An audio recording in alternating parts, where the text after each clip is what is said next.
Good afternoon. Welcome to the December instalment of the AeroPM Learning Together program. Ordinarily, we would have someone doing the introductions, but I told the team I don't need any. I can do my own and I'm ready to go. AeroPM's Learning Together program is really about helping to upskill everyone in defence industry on a variety of topics using the expertise gathered from those on our team, and reinvesting it back into the broader defence community and the defence industry community specifically. Particularly useful if you don't have a great background in defence, then we've got 650 years worth of expertise on the team to share and download some of that stuff. So these run quite frequently, and our next one is being conducted by Tim Webster. That's on the 1st of February 2021, and he's discussing the planning and conduct of transition of support responsibilities. So you'll see plenty of advice coming out about that, and I'll remind you towards the end of this session today. So thanks so much for being here, for tuning in, and for choosing to join us here today and upskill. And I really hope I do that. There's a pretty small team. There's some in the room here as well. So feel free to add your questions as we go on the chat history, and we'll be able to address them as we go. And then we can open up to voice later on towards the end of the presentation. Today, I'm going to take the opportunity to talk about the challenge of introducing C4I into the Joint Force. And by way of background, my name is Peter Nugent. I'm here with AeroPM and have been for the last couple of years. In order, I'm a dad and a husband. I'm an ex-veteran, 20 years of service in Air Force, and a flight test engineer, distinguished graduate of the National Test Pilot School, electrical engineer by training, but would consider myself much more of an aerospace engineer these days.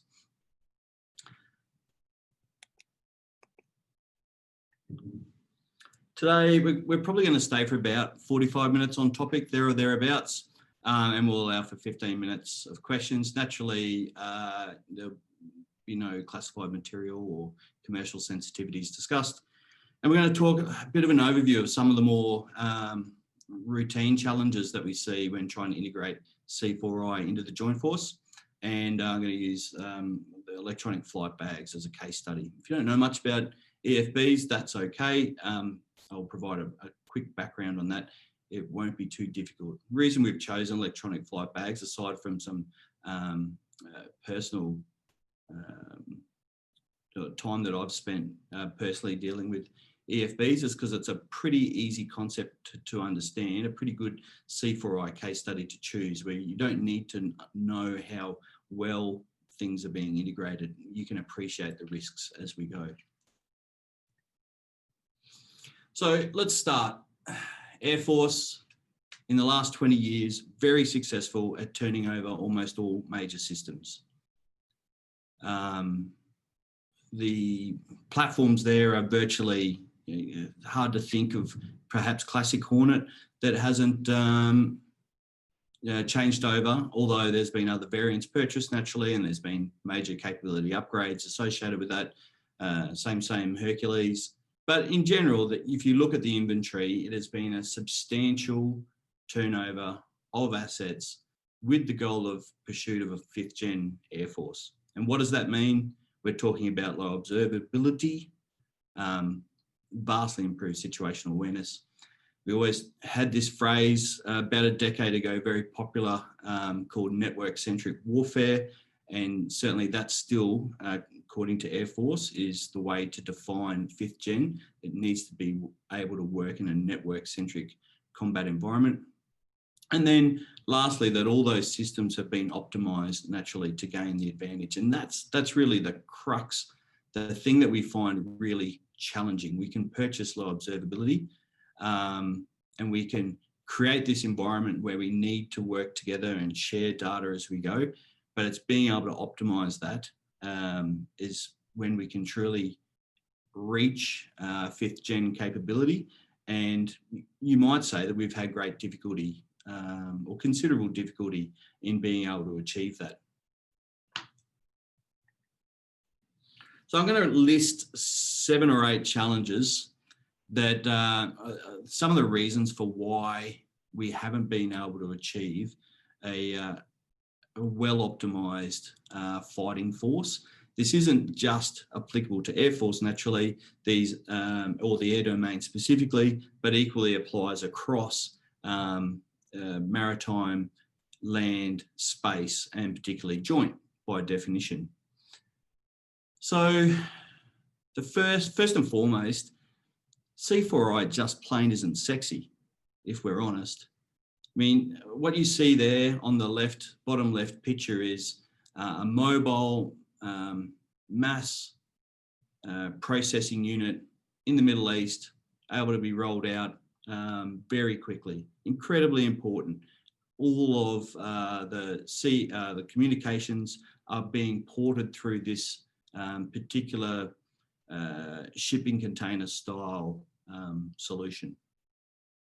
And then there's Loyal Wingman on the right there. And I know which one I would prefer to be a part of. You look and see what is being achieved with the unmanned combat aerial vehicle, and most would generally want to be a part of that particular project as opposed to delivering a shipping container full of servers. And that's understandable. And that's part of one of the challenges. First and foremost, it just doesn't put bum on seats. Secondly, at least as air power professionals, we're usually a lot more comfortable with how to project air power using the traditional assets based. C-130s are for lift. Fast jets could be for strike and combat air support, etc. We're less comfortable and have less knowledge generally across the workforce, and not at any particular rank, but less comfortable with what that particular system is there, which is actually a C-band radar. Some of you may be aware, looking up and tracking objects in space. Sits up at Harold E. Holt. An incredibly important asset for one remote sensing unit there in Adelaide to be able to track where objects in space are going and when they're moving closer together, whether they should be or whether they shouldn't be moving closer together.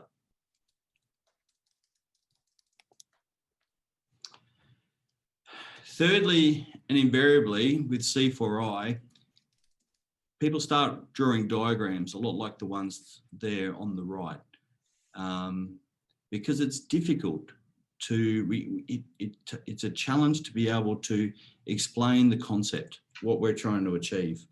So we have these sort of diagrams, and then they can become used quite liberally.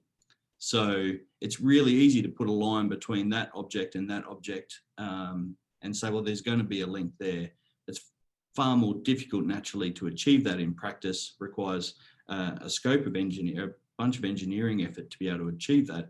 So when it's difficult to sell your message, when it's not a bomb on a target, or it's not a tank that's being able to be slipped into the back of a C-27J or any battlefield airlifter, you've got to use diagrams to try and describe the effect that you need to achieve.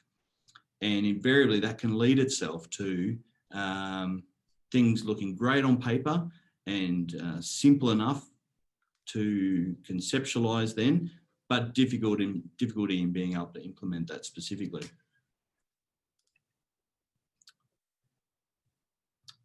Equally, and until recently, there have been, I think you can make the argument that the workforce was not necessarily optimised to be able to support the C4I systems that were being used across the joint force.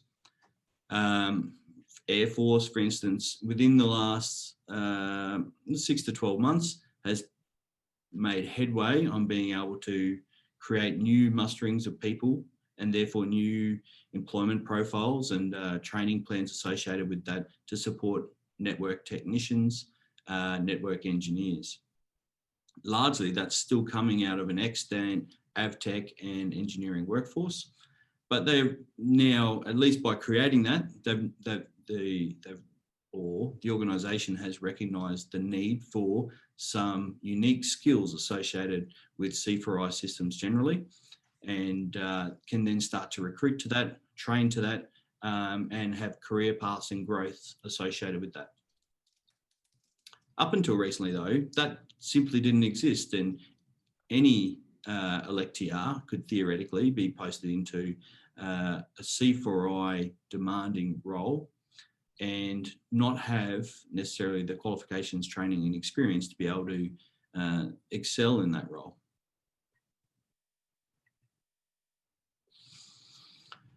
The fifth point, and mitigated to a certain extent through the use of PI20 organisations, is that we have tended to concentrate our major systems, the JSFs and the Tigers and the Seahawks, through their respective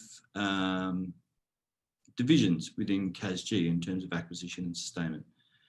And anything that was in that middle ground that needed to be an enabler to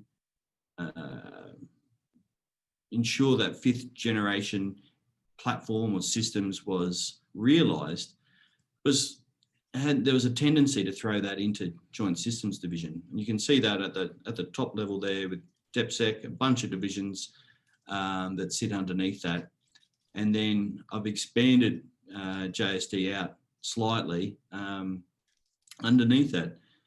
And there's some C4I aspects into a number of those, but specifically Joint C4 Systems in purple, Land C4 in like a khaki yellow coloured there.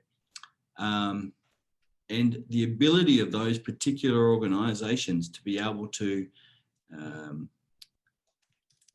enable, to network, to create the bridges necessary across each of the other divisions is a real challenge. It's not impossible. And the PI20s, the Program Integration and Interoperability Organisations, are a great step and doing wonderful things to try and cover that particular risk. But it's really difficult to be able to know how so many other capabilities in the organisation operate and then be able to mesh those effectively.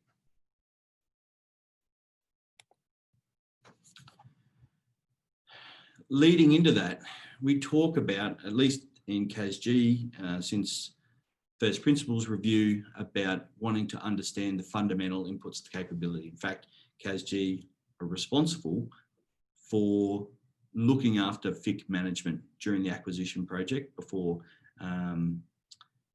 acceptance in a service.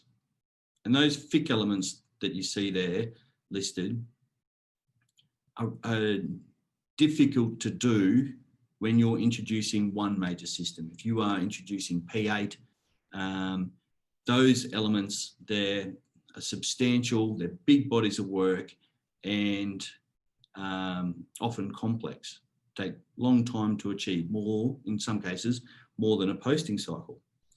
Now scale that up, because your C4I system that you purchased doesn't need to just be compatible with the P8, but equally, and we'll talk about electronic flight bag, that C4I system needs to be compatible with upwards of 20 separate aircraft types across Army, Navy and Air Force. So you need to, and the challenge here is to not just know your FIC elements for the particular major system, but equally that you know the FIC elements and how the fight is had by all the other parts of the organisation. That's a significant body of work, and it's one of the key challenges why C4I is difficult to be able to implement across the joint force. And of course, it doesn't stand still. The technology is always changing. It's always being upgraded. It's always obsolete. Or as soon as it's been delivered, it's then obsolete. Being facetious, I know, but yeah, the point being is that as complex as that framework is that I've just laid out, on top of that is a temporal consideration, which is that these things are being updated all the time. And as you'll see with the electronic flight bag, in some cases, we defence don't have the gravitas to be able to control that market as we may wish.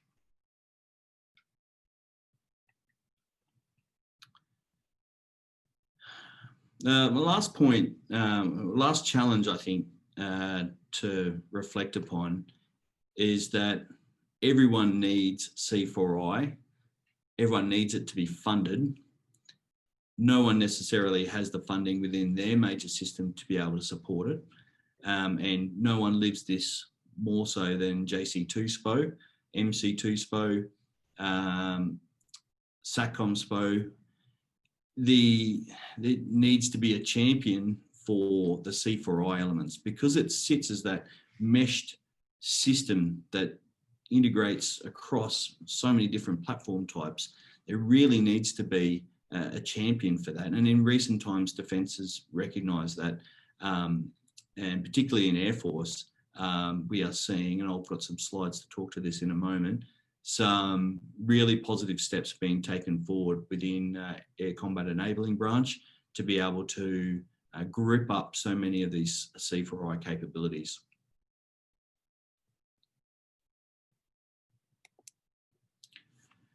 Now, this slide I have unashamedly ripped from Emily Petrie, a wonderful defence contractor who was able to put this together as a part of a package going up to senior leaders to just try and articulate the challenges associated with C4I. So what you have here, I'm sure many of you will be well versed in this, is the capability program architecture with the 5 domains and then the multi-domain down the bottom there, and each of the capability programs against each of them.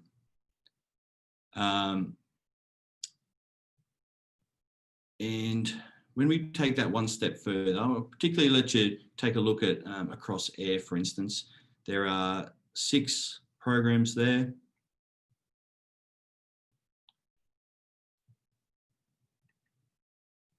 And then we look at those 6 programs running down the middle of your page: Air ISRU, Air Mobility, Combat Air Support, Air Combat, Maritime Patrol and Response, and IAMD. And listed against them are each of the funding lines associated with those particular capability programs. Each of those capability programs have a sponsor, naturally, and there's very clear, distinct lines of command and control there. But there's one CAF funding line that doesn't reside against any of those, or for that matter, any of the multi-domain program elements underneath, and that is CAF 16. And CAF 16 funds the C4I systems. So as this basket case, or orphaned, let's call it, CAF funding line, it actually doesn't tie itself neatly yet to any of those 6 particular programs. And that's a problem, because that means that there's no necessarily one-star champion to be able to look after that, what's being delivered under CAF 16. And anything that doesn't neatly fit in, for instance, CAF 37 pilot training system or CAF 22 KC-30 weapon system, the default position is often, well, that's CAF 16, it's an enabler, and therefore it's got a microchip in it or a processor, therefore it must be C4I, and therefore sits in the CAF 16. So CAF 16 is this hodgepodge group of any number, something like 91 separate systems that CAF 16 is on the hook to fund, and yet it doesn't neatly reside within any of those particular capability programs.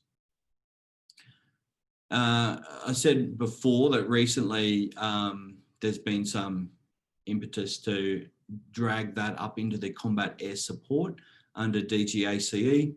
And so in the new year, the expectation will be that will have the C4I will get far more visibility or governance, let's say, under the Combat Air Support Program.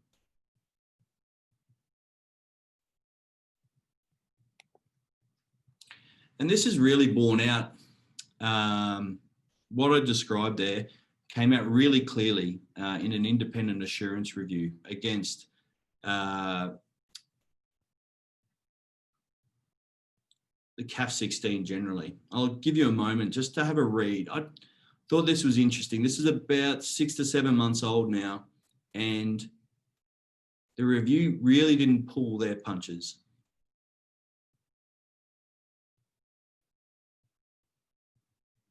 The key points to realise: it's uncoordinated, it's always evolving, and it covers Army, Navy, Air Force and joint operations. That was a fair indictment for a bunch of people that were trying really hard to get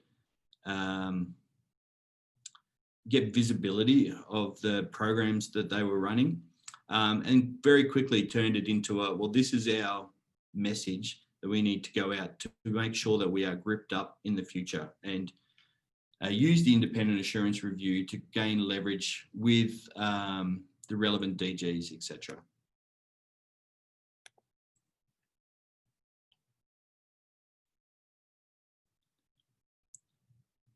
So the independent assurance review talked about the fact that there is no point buying 5th gen assets if you're not going to invest in the part that makes them 5th gen. And we've found that difficult, in my view, based on the 8 or so aforementioned challenges. It's why it's a difficult beast, and one that we're still working on now. So I'm going to take a quick opportunity to talk about a case study to illustrate what I've just described there. ADF electronic flight bags, of which some of you may be familiar. It's not necessarily a RAF picture down below, but it gives you the idea of the concept. Effectively, an Apple iPad strapped to the leg of aircrew. It was introduced as an Air Force minor in 2013, and it was brought about because many organisations, flying organisations, were seeing the value of this, not just in terms of digitising their publications. They could save themselves 20 kilos of pubs being lugged on the aircraft per person, but also the number of applications that can be generated for these particular devices to decrease their workload associated with flight. Effectively, Defence wanted to centralise and standardise so that we didn't have all 40 odd squadrons across Army, Navy and Air Force all running and purchasing their own devices. It is today currently used on every ADF asset with the exception of Growler and Super Hornet. I want to hazard a guess. I think they'd be the only 2 platforms remaining. In the end, it was delivered as a standalone unclassed system, which means it's good for the administration and the mission planning, the flight management stuff, not generally to be used tactically. A lot of value. Idea is to reduce overall pilot workload, make for safer, more effective, more efficient flying operations. A recent study into the system identified some traits that I think you'll find are fairly common with the challenges that I spoke about before. When it came in as an Air Force minor, there was a real lack of sustainment planning made available. How would these iPads be updated? Were they throw away, set and forget? Do they need maintenance? What do we do when battery life starts to degrade? Cyber protections associated with that. The things that have been identified once introduced into service showed that we didn't invest enough in thinking about the sustainment factors associated with this. If we were to compare resourcing, and if we were to compare, say, Qantas as an organisation that flies known routes routinely with very experienced crews, from effective field to effective field, they have a team of about 13 personnel that are managing this particular system. Within the ADF, where we have junior aircrew, captains on type that could be 23, 24 years of age, where we are not flying into prepared strips necessarily, where we have the potential to be shot in flight.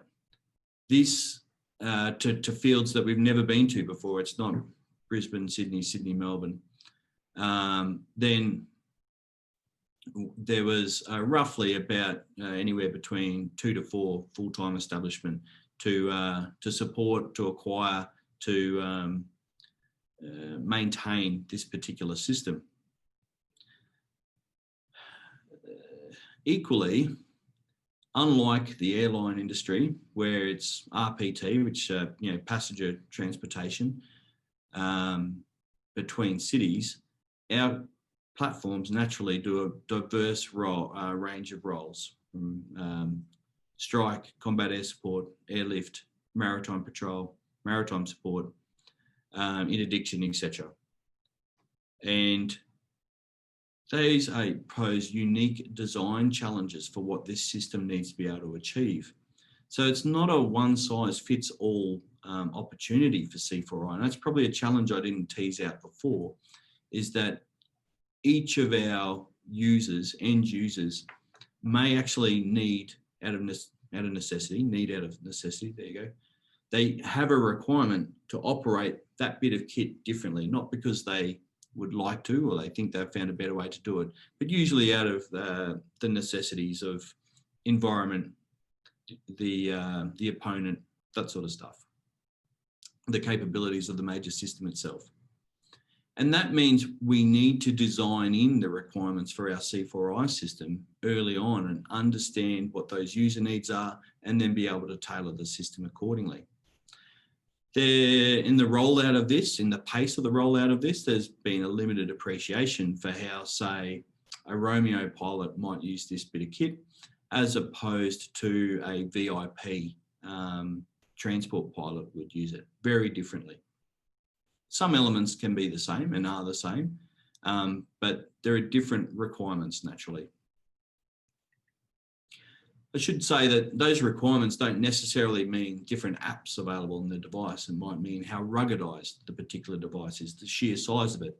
An iPad mini for a rotary pilot that's using a collector and cyclic, as opposed to an airline, more air mobility guy who might actually not wear it on their knee at all, but instead put it up on the windshield into a mount, so that they've got their situation up there and can have their head and eyes looking out.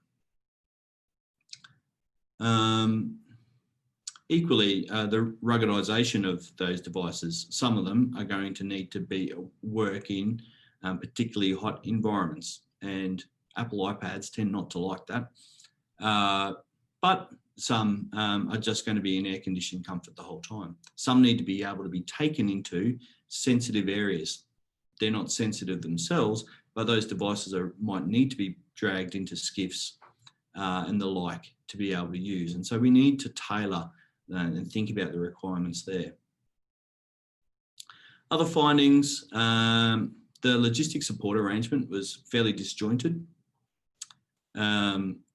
In terms of acquisition, you would go from the end user through to the capability manager, through to the applicable SPO, across to CIOG, who are under FinMan 2 responsible for all purchasing of ICT equipment, who then have a contract with a service provider, who then sub to someone else to actually go and purchase the kit. 6 or 7 sets of hands before to get the order in and naturally for the device to come back. The latest defence purchase for EFBs was around 1,200 devices, which during a time of COVID, when demand for devices is large anyway, and noting that a major production facility for Apple iPads is in Wuhan, meant that, you know, being able to satisfy 1,200 items was not necessarily easy. And let me talk momentarily about our ability to influence the commercial environment for this particular C4I system. I said 1,200 devices, but that is but a drop in the ocean when we talk about the needs of the US military. And the US military has zero, in our discussions with them, zero ability to influence Apple's design or any of the choices that they make, just because there's, I don't know, another billion customers around the world that are more important to them. So when Apple chooses to change the device from 9.7 inch to 10.2 inch, then we have no ability, and frees the ability to purchase any more 9.7 inch devices, so that everyone is dragged across to the 10.2 inch device. What sounds quite simple is actually quite a significant amount of change for SPOs and engineering staff around the organisation if they've got their mounts set up to be able to take the Apple product that has existed as a 9.7 inch device for the last 6 or 7 years. Some of these C4I systems that we are purchasing are simply, we don't have the volume, the gravitas in the market to influence. And we can look to purchase bespoke systems, and then that comes with a number of disadvantages associated with that naturally. But most of the time, we are, and can be at the, most of the time it's probably unfair. Sometimes we just don't have the pull to be able to shape the market the way we might like. Also means we tend to need to be reactive. So aside from not being able to influence, equally when changes are made, particularly with a company like Apple, that you tend to find out at the same time the rest of the world finds out through some global event shared online. And then you can try and react and make all the adjustments you can for your supply chain sustainment factors accordingly. Finally, the report identified that there was, at the time, no collective training. I understand that that's changed somewhat, but in terms of, you know, one of those key FIC elements being collective training, that remained outstanding. That we handed over iPads. We assumed everyone would be able to work an iPad, and more than often they obviously could. We're talking about, you know, young professionals operating significantly expensive aircraft, but there are idiosyncrasies associated with apps that can that require training to be provided. And so in recent times, there's been a real push to get the training aspects associated with this particular C4I system remediated.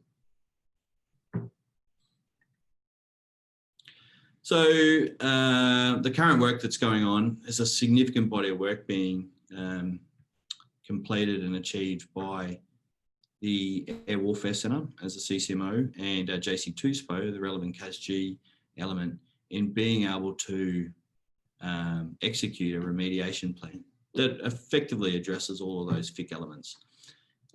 They're paddling upstream there naturally because of those challenges that I spoke to at the start of this presentation.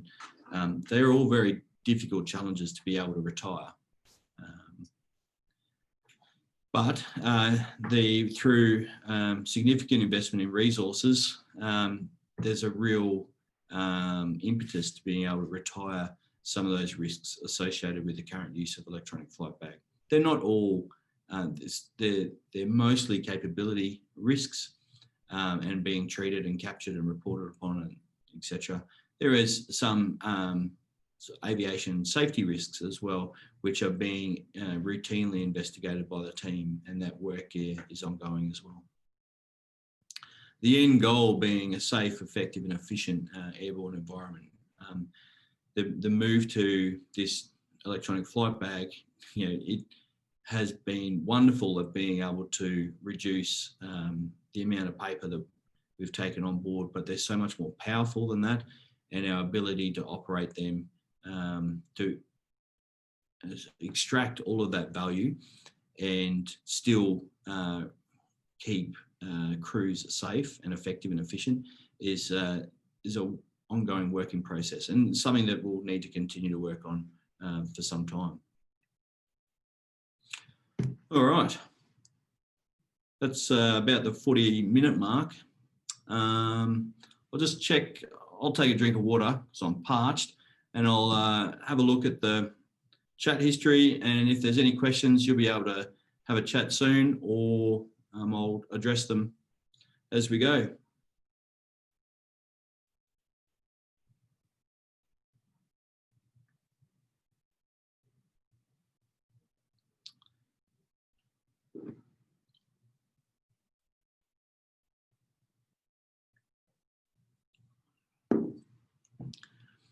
Let's start with the main themes, the main challenges to C4I, effective C4I implementation, integration into the Joint Force.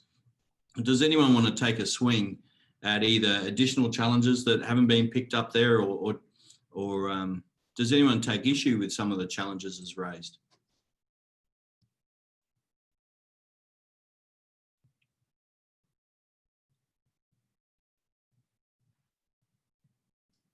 Peter, it's Emily here.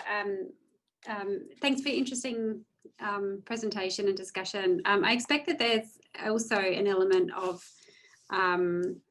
I guess, disagreement or lack of agreement is probably a better way of saying it, between the capability managers on importance and priorities of C4I elements that span across the Joint Force. Is that something that you've experienced, or, in your experience, has it been for everyone sort of is in agreement as to the priority and importance of the C4I aspects you've worked on? I think capability managers are understandably focused on being able to extract the traditional capabilities out of some of these systems. And it's perhaps more the purview of Joint Force Authority, increasingly so with some of the work we've seen out of VCDF Group, where they are very much interested in being able to validate, verify some of those joint effects of which C4I is integral to being able to enable. So perhaps not so much from the capability manager. I think their priorities can tend to want to be around ensuring that their particular major system is up to the task, has been introduced, as training crews and all of those sorts of things. And it's really the impetus for this is coming out of Joint Force Authority.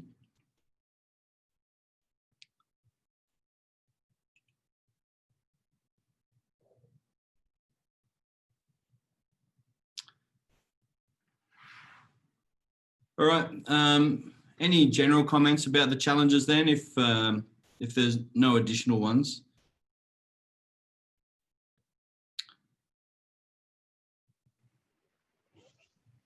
Hey Pete, Paul Barnes here. Hello Barnesy, how are you?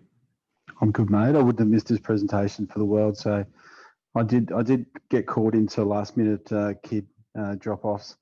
So I was only listening and I didn't see Emily's great slide. So I'll have to look through the slide deck later. The main reason I wanted to join on today's call was because obviously our company, is very focused in the land domain. And so it was great to hear from the air perspective. I'm going to take away, your line about fifth generation investment, because that is absolutely something the Army's struggling with at the moment. You know, they're buying really expensive armoured vehicles and those kind of investments, but probably not, you know, investing in the back end as well. So that was my main observation today, mate. Thanks. Thanks, Paul. What about you, Rex? Did you see anything that that you would focus on? Does any of the challenges we're seeing or talked about there, does it end up becoming an aviation safety risk or down track?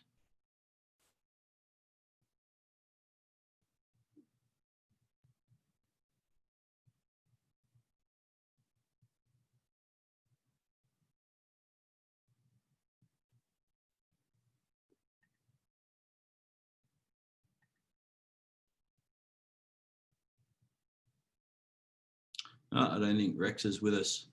Or so you're on mute still, Rex.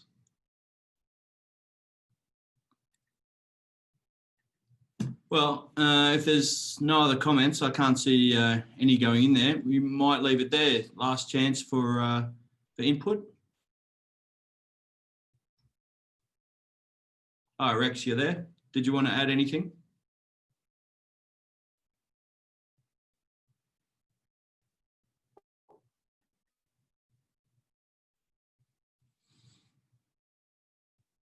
All right, okay.